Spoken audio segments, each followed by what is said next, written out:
Sahabatku tega selingkuh dengan suamiku hingga lakukan ini saat semua terbongkar. Aku menangis.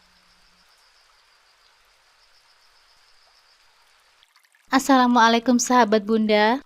Semoga Allah selalu memberikan kesehatan dan kebahagiaan untuk kita semua. Buat sahabat Bunda yang sudah subscribe, semoga rezekinya dilancarkan ya. Amin ya robbal alamin.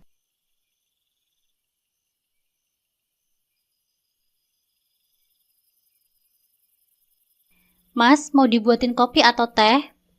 Suara lembut Nadia terdengar dari dapur, menawarkan pilihan minuman pagi kepada suaminya, Fikri. Kopi aja sayang, jawab Fikri santai dari ruang tamu, sambil mencari-cari remote TV yang entah di mana. Nadia tersenyum sendiri sambil menuangkan kopi panas ke dalam cangkir. Setiap pagi dimulai dengan rutinitas yang sama, namun tidak pernah membosankan bagi mereka. Fikri selalu menghargai setiap detail kecil yang Nadia lakukan, dan itu membuat hubungan mereka semakin erat. Setelah selesai, dia membawa cangkir itu ke meja makan, di mana Fikri sudah duduk menunggunya. Ini mas, kopi spesial buatan istri tercinta. Nadia tersenyum sambil menaruh cangkir di depan Fikri, matanya bersinar penuh cinta. Fikri mengambil cangkir itu, tersenyum dan mencium tangan istrinya sebelum menyeruput kopi. Makasih ya sayang, kamu memang istri yang terbaik, katanya sambil ketawa kecil. Mereka duduk berdua, menikmati sarapan sederhana, roti bakar dan kopi. Bukan makanan mewah, tetapi disinilah letak kebahagiaan mereka. Kehangatan cinta yang terjalin di antara mereka mengalahkan segala kekurangan materi. Meski baru setahun menikah dan belum dikaruniai anak, mereka merasa hidup mereka sudah lengkap. Nadia menatap Fikri dengan penuh kasih, mengingat betapa beruntungnya dia memiliki suami yang selalu mendukungnya dalam segala hal. Mas, kita mau kemana akhir pekan ini? Kayaknya sudah lama kita nggak jalan-jalan bareng ya? Tanyanya mencoba menghidupkan kembali kenangan manis perjalanan-perjalanan mereka yang dulu. Fikri menatapnya dengan senyum hangat yang selalu membuat hati Nadia tenang. Gimana kalau kita ke puncak saja ya? Udaranya kan sejuk, kita bisa jalan-jalan santai sambil menikmati pemandangan. Usulnya. Mata Nadia berbinar, ide itu terdengar sangat menyenangkan. Boleh banget mas, aku siapin semuanya ya nanti. Percakapan mereka terus berlanjut dengan canda tawa. Rencana-rencana kecil seperti itu selalu menjadi momen spesial bagi mereka. Nadia merasa hidupnya sempurna. Meski sederhana, Fikri selalu berhasil membuatnya merasa dicintai dan dihargai.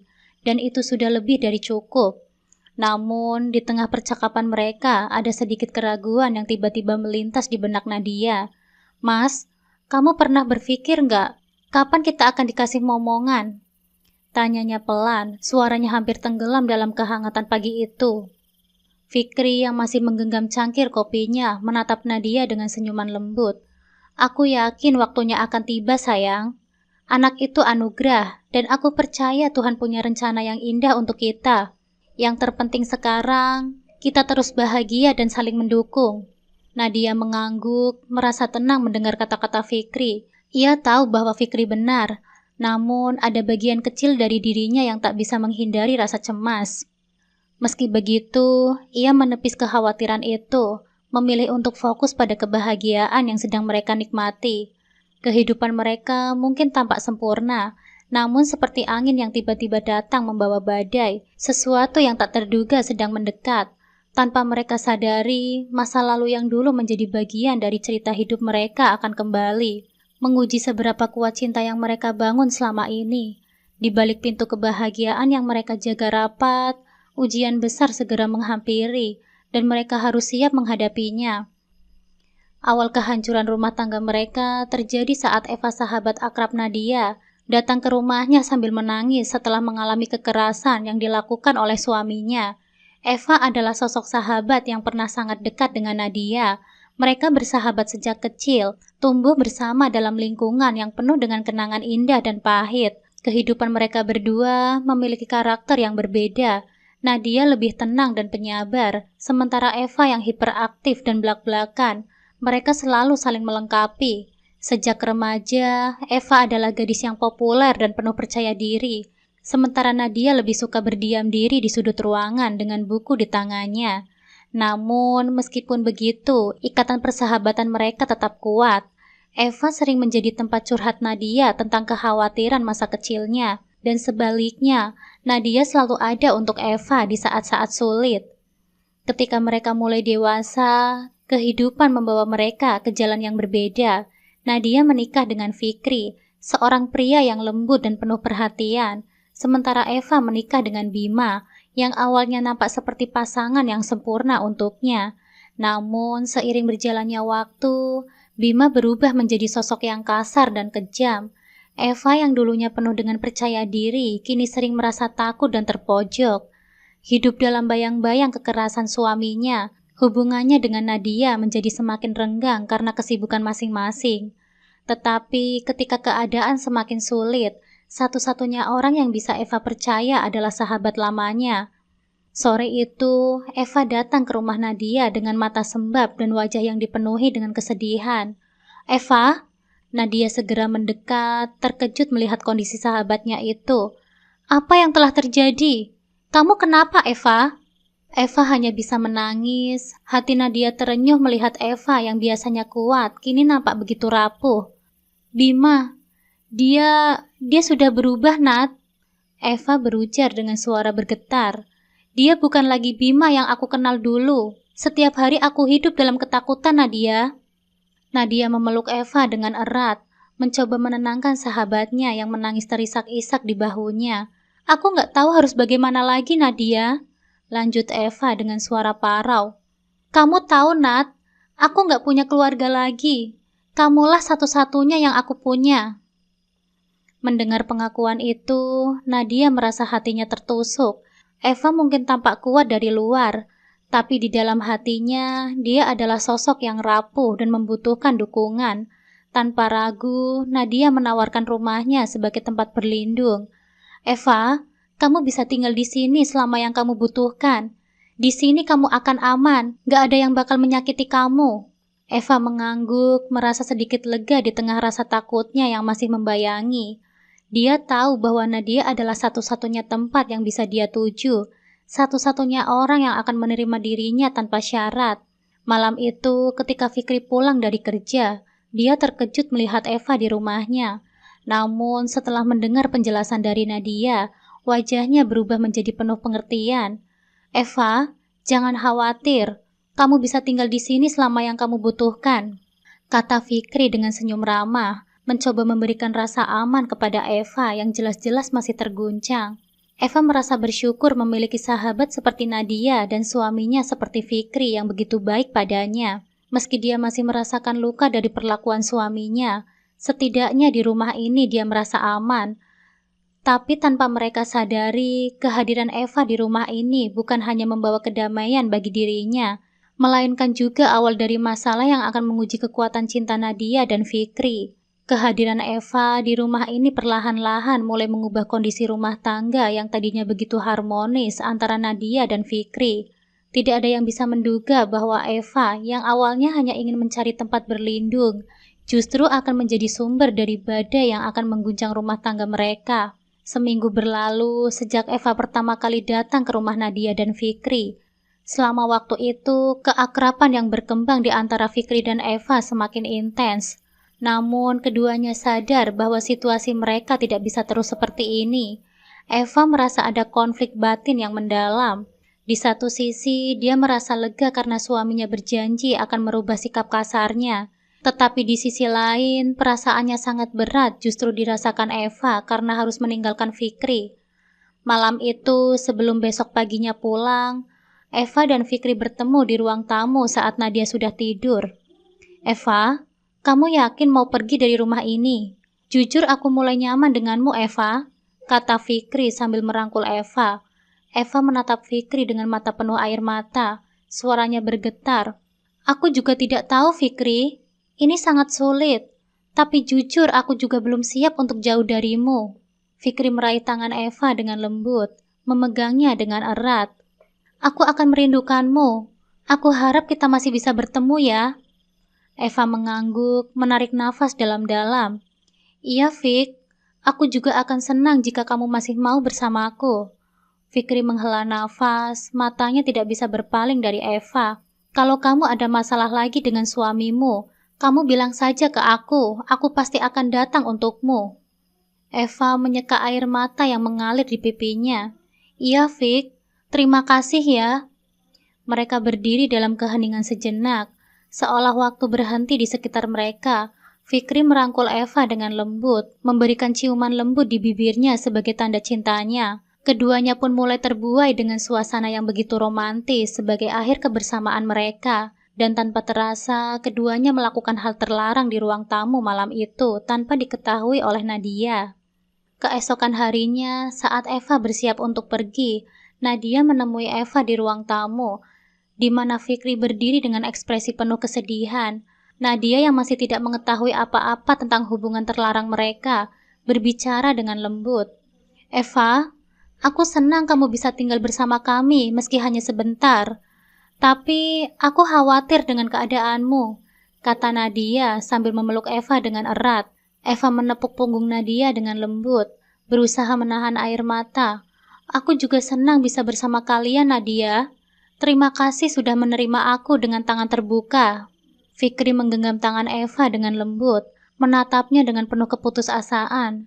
Jangan bilang begitu, Eva. Kita ini keluarga, kalau kamu ada apa-apa, kami siap untuk membantu. Eva menahan air mata, suaranya bergetar. Iya, terima kasih ya.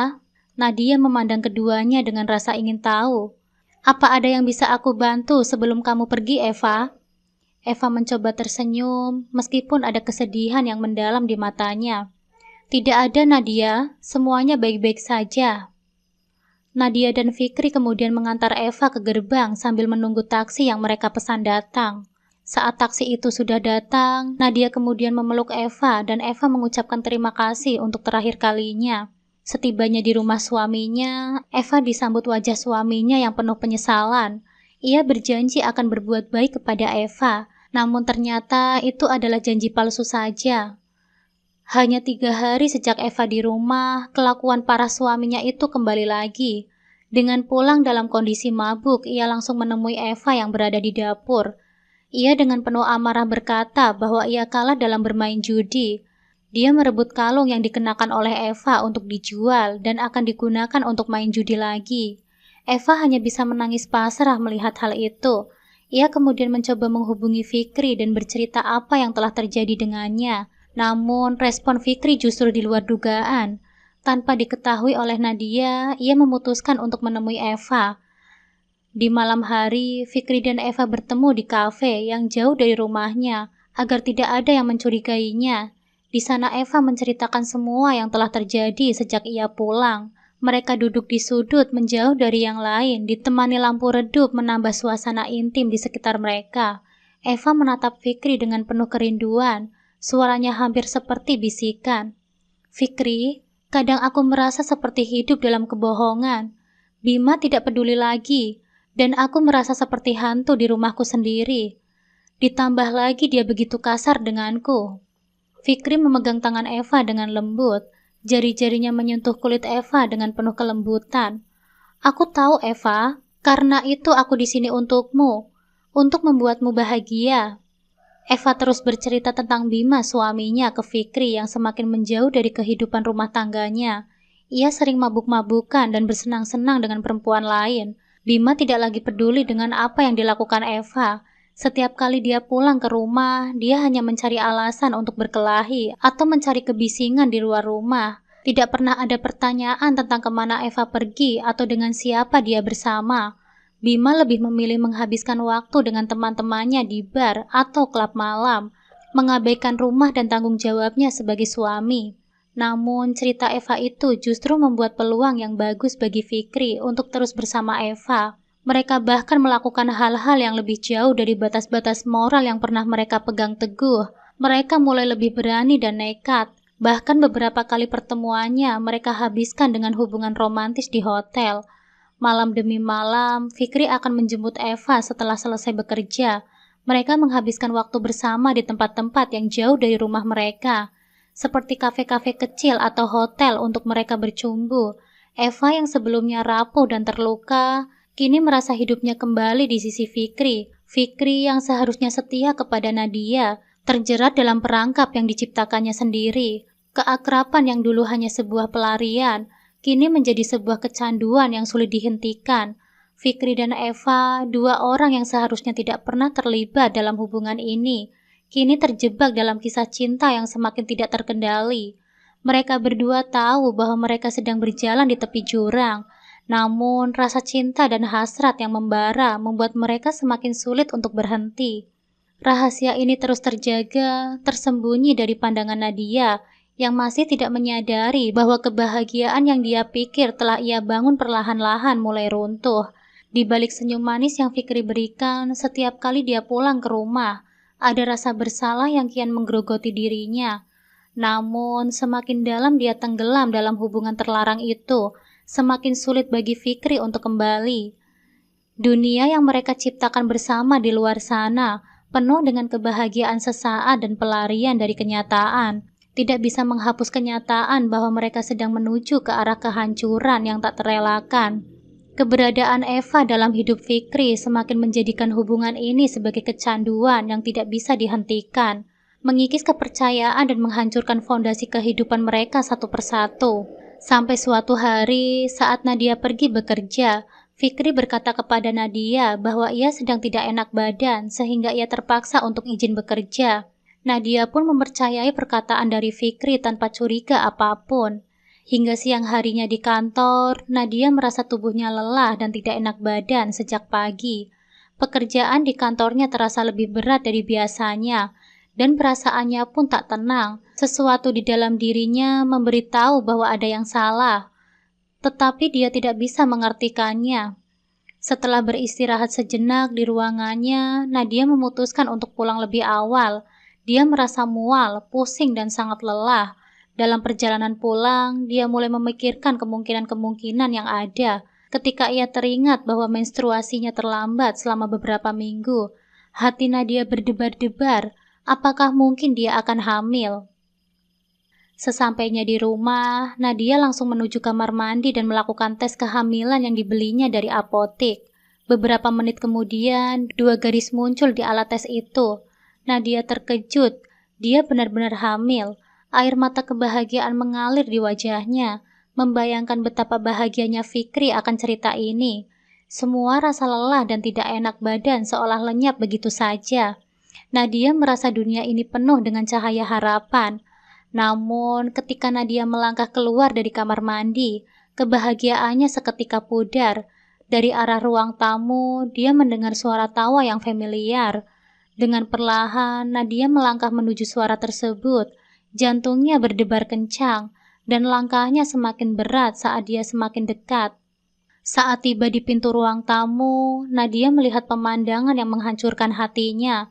Di sana, di sofa yang biasa mereka duduki bersama, Fikri sedang duduk sangat dekat dengan Eva.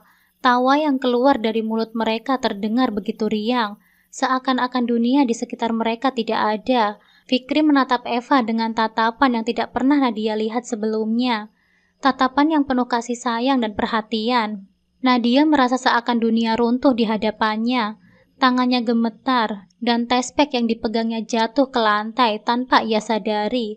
Matanya berkaca-kaca, dan air mata mulai mengalir deras tanpa bisa dibendung. Hati Nadia semakin teriris saat melihat Eva dan Fikri saling berciuman mesra. Mereka berdua tidak tahu bahwa ada Nadia yang sedang memperhatikannya. Namun, tiba-tiba mata Fikri terbelalak saat ia melihat keberadaan Nadia dari sudut matanya. Ia mendadak terdiam, menyadari apa yang baru saja terjadi. Wajah Eva yang berubah pucat, menyadari kesalahan yang telah mereka perbuat. "Nadia, apa yang kamu lakukan di sini?" tanya Fikri dengan canggung, berusaha tersenyum meski wajahnya terlihat penuh dengan rasa bersalah. Nadia hanya bisa menatap Fikri dengan tatapan kosong. Aku baru saja pulang, Mas, dan aku ternyata hamil," jawabnya dengan suara bergetar. Fikri berdiri dengan terburu-buru, wajahnya penuh dengan penyesalan. "Nadia, aku tidak tahu harus mulai dari mana. Ini semua salahku." Nadia menghapus air mata yang mengalir di pipinya dan mencoba berbicara dengan tegas. "Salahmu?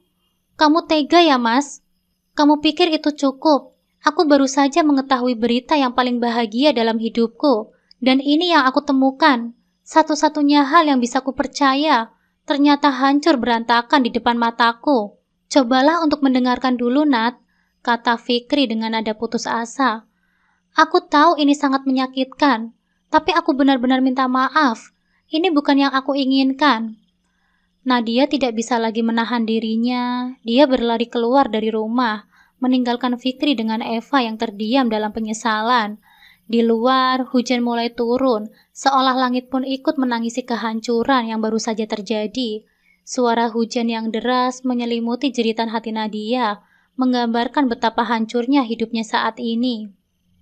Setelah kejadian yang menghancurkan itu, Nadia memilih untuk mengasingkan diri beberapa hari di rumah ibunya. Selama waktu itu, dia merasa bingung dan sangat sedih. Keputusan untuk menghadapi situasi ini tidak mudah, terutama dengan kehamilan yang membuat semuanya semakin rumit. Nadia tahu dia harus segera mengambil langkah tegas. Dengan tekad yang kuat, Nadia memutuskan untuk menyewa pengacara agar proses perceraian bisa segera dimulai. Dia memilih seorang pengacara yang berpengalaman, yang terkenal di kotanya, yang bisa membantunya menyelesaikan masalah dengan baik. Di sebuah kantor pengacara yang tenang dan rapi, Nadia duduk di depan pengacara. Pak Arif, seorang pria yang berpengalaman dan bijaksana, memandang Nadia dengan penuh perhatian.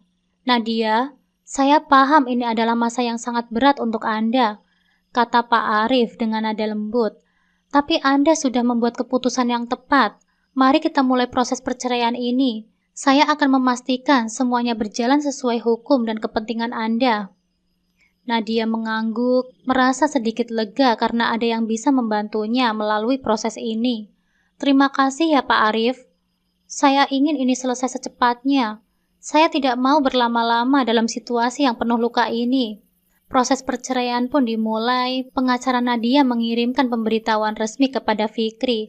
Fikri yang merasa sangat bersalah dan bingung menerima pemberitahuan tersebut dengan hati yang hancur. Selama beberapa minggu, Fikri mencoba menghubungi Nadia beberapa kali, tapi Nadia memilih untuk tidak banyak bicara. Dia tahu ini adalah waktu untuk Nadia, dan dia harus menghormati keputusan yang sudah diambil.